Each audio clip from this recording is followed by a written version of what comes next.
Hi everybody, it's Sally from Sally Stampers. Thank you for joining me today. Today I am bringing you my side-by-side nuggets. So it's a cute little box that has a little belly band on it that obviously I can't even get off here.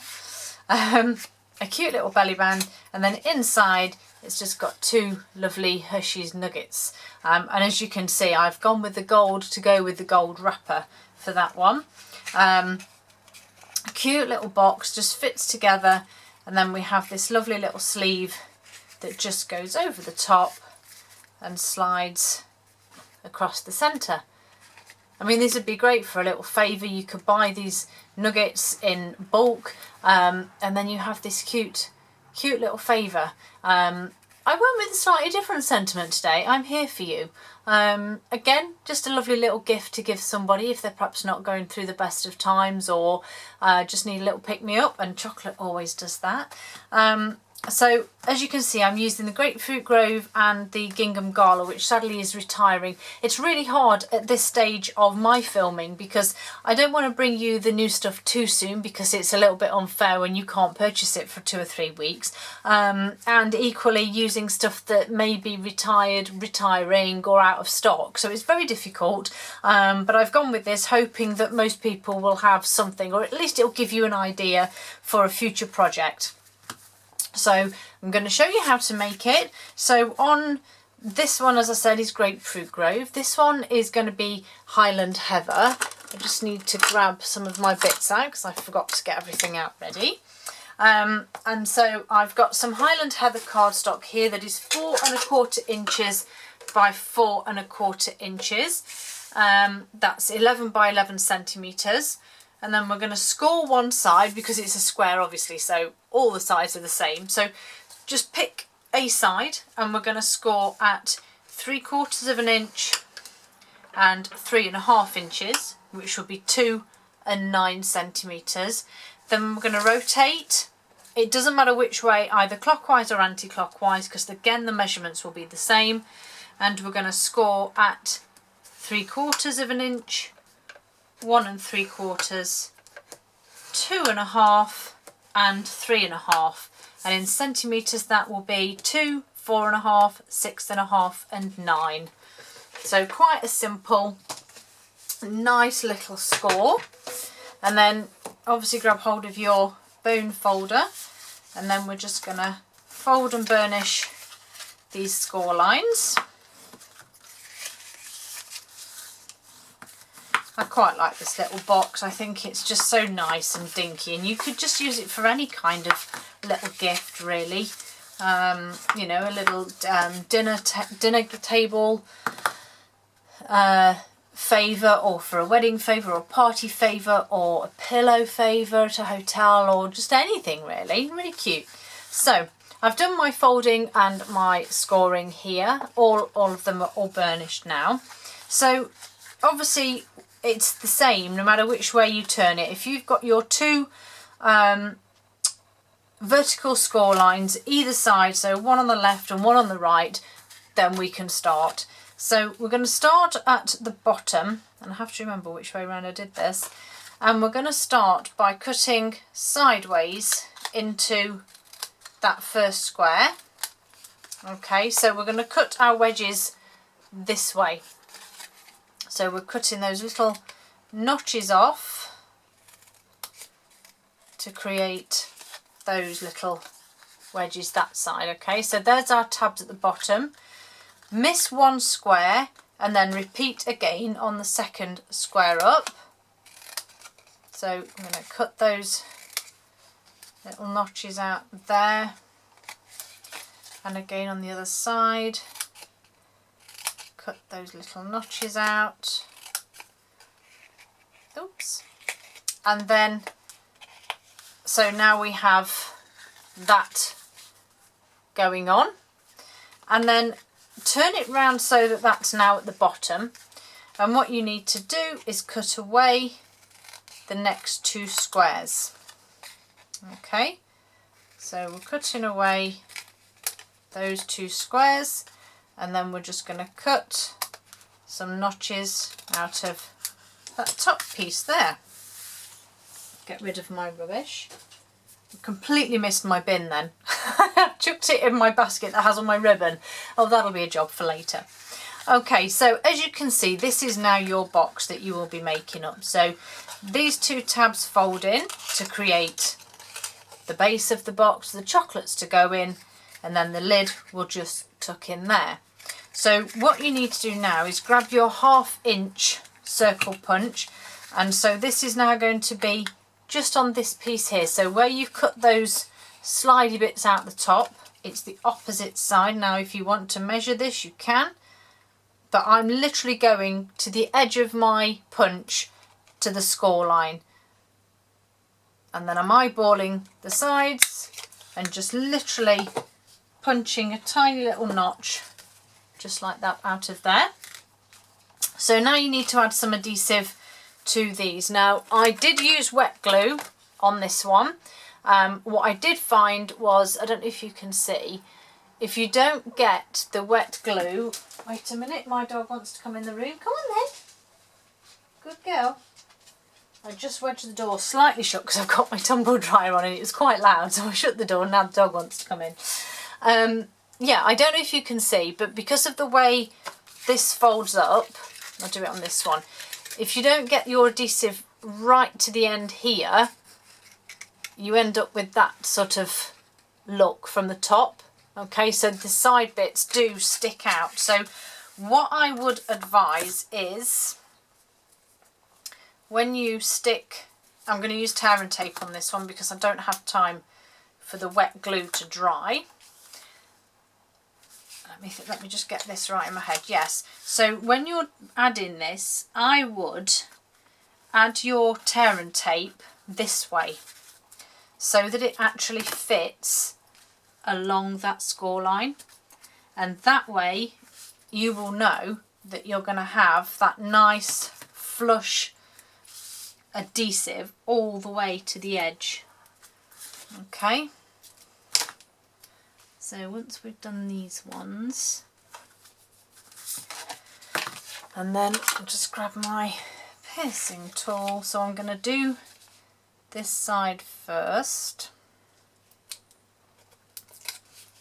because as I say, I used wet glue on the other one, so I need to make sure that this is going to work how I want it. Right, so on the second bit that you're going to stick down, just add an extra bit of adhesive there to keep that all in place. So done one side, so I'm just going to take the backing off these,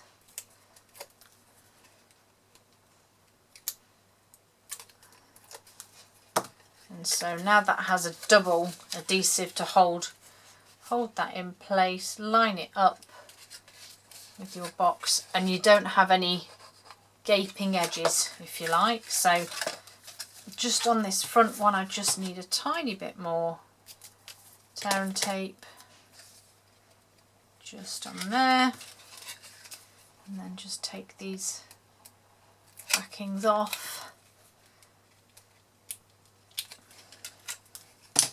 Okay, oops, nearly forgot this one. Okay, so I'm going to pop that one in first, and then this one, tuck it in to there. Okay, so there you have your little box made up. Let's pop our little nuggets inside, and as you can see, I'm using silver nuggets for this one, and then this just simply folds up and tucks in. So the next thing you need is your DSP, and this is 2 by 4 inches or 5 by 10 centimeters. Now you should know me by now if you've been watching a few of my tutorials. I very rarely measure the score lines on my wraps like this because they're just so hard, because they're just tiny little adjustments here and there. So what I generally do is I start with my DSP on the bottom of my box, halfway along. As you can see, I've put this one. If you've got a pattern like this and you've cut it straight, perfect, you have no problems. What you can then do is line up So on this one, if you can see here, I'm lining up the edge of my box here with that line on the pattern. Okay, so I know that my DSP is straight. I'm simply then going to try and hold it in place and put my fold in, and then I'm just going to pop that on my desk and go along, just putting my score lines where they should be. So you can see now I have my 4 folds in my paper, and then I just get my bone folder, and when I come in with this to crease it, I just make sure that it is sitting straight. Fold that one, and then again with the next one, just make sure that it's all lined up and bone fold that one, and we'll just go all the way along till I've done all 4 of my score lines, sorry, my folded lines. Okay, and then again we'll just put it back on and then tuck it round, and you can see it's done. Well, I've actually got a longer bit there that I want to use, so I'm just going to run some tear and tape now down the side here. Again, you can use snail if you wish, it will be strong enough, but I do like to use tear and tape for this.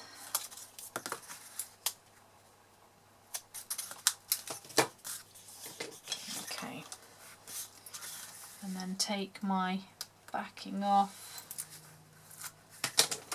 and then again pop it back on my box, tuck that bit in, and then again just make sure as I fold it that those 2 sides meet up, and then you have that nice clean finish.